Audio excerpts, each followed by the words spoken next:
प्रिय छात्रों, सुप्रभातम।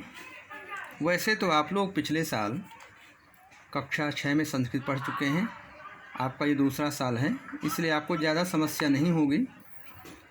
आप अपने पाठ 1 को देखें, जिसमें पाठ 1 में संस्कृत वर्णमाला लिखा हुआ है। इसमें वर्ण के बारे में पूरी बातें विस्तार से लिखी हुई हैं। वर्ण या अक्षर लघुत्तम इकाई है, यह नष्ट नहीं होता, ना ही इसे अलग कर सकते हैं, इसलिए इसे अक्षर अर्थात वर्ण कहा गया है। संस्कृत भाषा में 46 वर्ण हैं। इसमें आपका एक प्रश्न बन जाएगा, संस्कृत भाषा में कितने वर्ण होते हैं? ये उत्तर आपका बनेगा, 46 वर्ण होते हैं। उसमें दूसरा प्रश्न बन जाएगा, संस्कृत भाषा में कितने स्वर और कितने व्यंजन वर्ण होते हैं? तो इसके माध्यम से आप देख रहे हैं, संस्कृत भाषा में 13 स्वर और 33 व्यंजन होते हैं। अब इसको वर्णमाला, वर्णों के व्यवस्थित समूह को वर्णमाला कहते हैं। तो वर्णमाला किसे कहते हैं? वर्णों के व्यवस्थित समूह को वर्णमाला कहते हैं। और इसको 2 भागों में विभाजित किया गया है, स्वर वर्ण और व्यंजन वर्ण। इसमें आप देख रहे हैं स्वर्ण वर्ण में, इसमें आप एक प्रश्न बना सकते हैं, स्वर वर्ण किसे कहते हैं या स्वर किसे कहते हैं? जिन वर्णों का उच्चारण किसी अन्य वर्ण की सहायता के बिना स्वतंत्र रूप से किया जाता है, उसे स्वर वर्ण कहते हैं। इसके भी 3 भेद होते हैं। स्वर वर्णों को 3 विभागों में विभाजित किया जा सकता है। जैसे यहाँ पे तालिका बनी हुई, एक चित्र के माध्यम से आप देख सकते हैं स्वर वर्ण। इसमें ह्रस्व, दीर्घ और संयुक्त दिया हुआ है। फिर आप लोग यहाँ देखें व्यंजन वर्ण। जिन वर्णों का उच्चारण करते समय हमें स्वरों की सहायता लेनी पड़े, उन्हें व्यंजन वर्ण कहते हैं। तो इसमें आप प्रश्न बना सकते हैं, व्यंजन वर्ण किसे कहते हैं, और इसी लाइन को उत्तर के रूप में प्रयोग कर सकते हैं। फिर यहाँ पर आप लोग देख रहे हैं किस प्रकार से व्यंजनों में स्वर मिला करके ये व्यंजन बन रहे हैं। जब उसमें स्वर नहीं है तो ये का, च, ये जो अक्षर हैं, इनके नीचे हलंत लगा हुआ, अर्थात ये अक्षर अधूरे हैं, अपूर्ण हैं, आधे हैं। और जैसे इनमें स्वर मिल गया तो ये पूरे हो गए। इसीलिए व्यंजन बिना स्वर की सहायता से प्रयोग नहीं होते हैं। फिर यहाँ पे व्यंजन के भेद दिए हैं कि व्यंजन के कितने प्रकार होते हैं। तो यहाँ व्यंजन के 3 प्रकार हैं। यहाँ देखिए, इसके माध्यम से ये चिन्ह देखिए, एक चिन्ह जा रहा है स्पर्श व्यंजन, ये दूसरा अंतस्थ व्यंजन, तीसरा ऊष्म व्यंजन। स्पर्श में आप देख रहे हैं कि का से लेकर माता के 25 अक्षर हैं, और इन दोनों में अर्थात अंतस्थ और ऊष्म में 4-4 हैं। फिर इसमें आपका चौथा जो आता है अयोगवाह, ना ये ना स्वर की श्रेणी में है ना व्यंजन की श्रेणी में है, दोनों के योग में न होने के इसको अयोग कर दिया। और ये अनुस्वार के रूप में आप लोगों को पता भी है कि शब्द के ऊपर जो बिंदु के रूप में होता है उसको अनुस्वार कहते हैं। अंतिम अक्षर में होता है तो हम लोग माँ के रूप में उच्चारण भी करते हैं, और विसर्ग को अपने बगल में लगा के पिछले कक्षा में पढ़ा भी है, जैसे हम लोग रामम या रामह पढ़ते हैं। फिर ये संयुक्त वर्णमाला हो गई, 2 स्वरों के योग से बना संयुक्त वर्णमाला कहता है। इसे देखिए, आ ई मिला करके ए हो गया, आ ओ को मिलाया तो ओ हो गया। उसी प्रकार से आ ए मिलाया तो ऐ हो गया, आ और ओ को मिला दिया तो औ हो गया। ये संयुक्त स्वर वर्ण हो गया जो आप लोग ने यहाँ पर पढ़ा था। फिर संयुक्त व्यंजन वर्ण भी होते हैं उसी प्रकार से। देखिए, का और क्षा मिला के क्षा बन गया, ता और रा मिला के त्रा बन गया, जा और या मिला करके ज्ञा हो गया, शा और राम को मिलाया तो श्रा हो गया।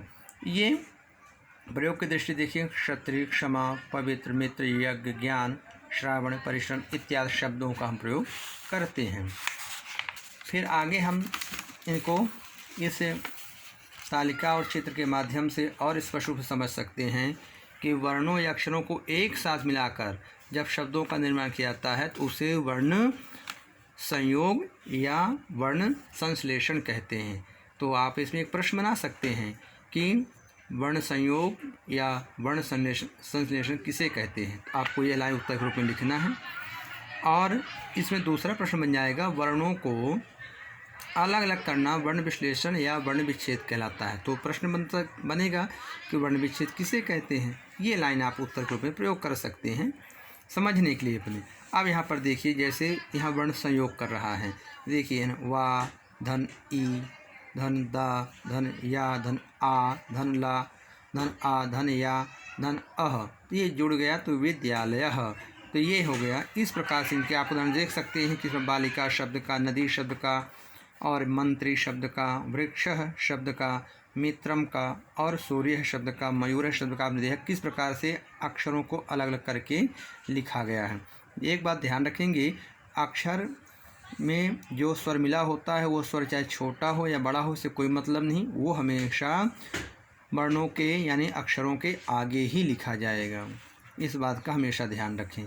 इस प्रकार से आप इसको पढ़ के समझ सकते हैं, इसमें ज़्यादा कठिनता भी नहीं है क्योंकि आप लोगों ने पिछले साल पढ़ा भी है, जाना भी है। इसके बाद फिर इसी के आधार पर हम यहाँ अभ्यास कार्य को देखते हैं।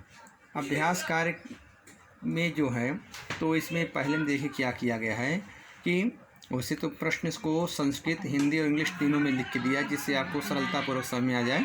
तो संस्कृत में लिखा निम्नलिखित वर्णेषु अंतस्थ ओष्म व्यंजनान पृथक कृत्वा लिखा।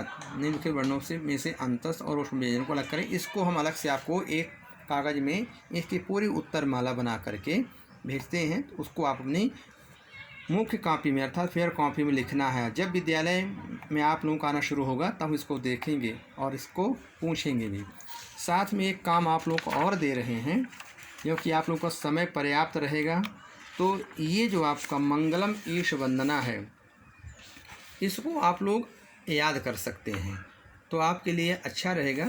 बोलने की शुद्धता और इनके भावों को यहाँ दिया हुआ है तो उसके माध्यम से आपको और अच्छा रहेगा। ये तो आपको लोग छठवीं में आप लोगों बड़े अच्छे राग में पढ़ा हुआ था, आप लोगों को मालूम ही है, ठीक है।